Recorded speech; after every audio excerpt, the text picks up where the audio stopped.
ఇక శ్రీ క్రోధినామ సంవత్సర తెలుగు సంవత్సరాది ఉగాది వేడుకలు తెలంగాణ భవన్లో ఘనంగా నిర్వహించారు. ఉగాది పర్వదినం సందర్భంగా ఏర్పాటు చేసిన ఉగాది వేడుకల్లో BRS party working president KTR పాల్గొన్నారు. వేద పండితులు వేద ఆశీర్వచనం అందించారు. అనంతరం పంచాంగ పఠనంలో పాల్గొన్నారు.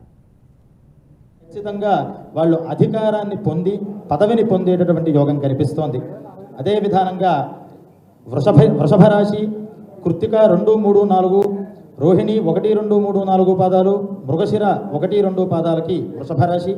ఈ వృషభ రాశి వారికి ఆదాయం 2, వ్యయం 8గా చెప్పబడుతోంది.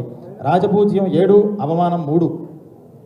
ఈ రాశి స్త్రీ పురుషుల అటు తెలుగు రాష్ట్రాల ప్రజలకు ఉగాది శుభాకాంక్షలు తెలిపారు బీఆర్ఎస్ అధినేత కేసీఆర్. ఉగాది నుండి కాలచక్రం తిరిగి మొదలవుతుందని, చెట్లు చిగురిస్తూ ప్రకృతిలో నూతనోత్తేజం నెలకొంటుందని, వ్యవసాయ పనులను రైతన్నలు ఉగాది నుండే ప్రారంభిస్తారని అన్నారు. అందువల్ల ఉగాదిని వ్యవసాయ నామ సంవత్సరంగా పిలుచుకోవడం ప్రత్యేకత అని చెప్పుకొచ్చారు. వారు ఎంతో కనీసం ప్రయత్నం చేసినప్పటికీ కూడా కొంత నిరుత్సాహానికి గురవ్వాల్సి వస్తుంది. కానీ ఎట్టకేలకి ప్రజాబలం దైవబలం కనుక వాళ్ళ వెన్నుడ ఉన్నట్లయితే కనుక వారు కూడా విజయం సాధించే అవకాశం కనిపిస్తోంది.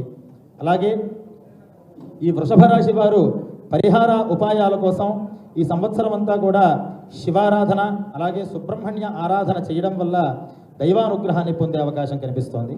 అలాగే ఈ మేషరాశికి సంబంధించినటువంటి రాజకీయ నాయకులకి శని బలం వల్ల చాలా బాగుంటుంది.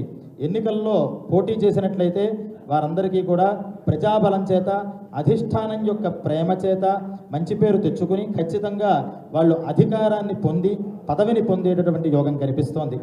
అదే విధానంగా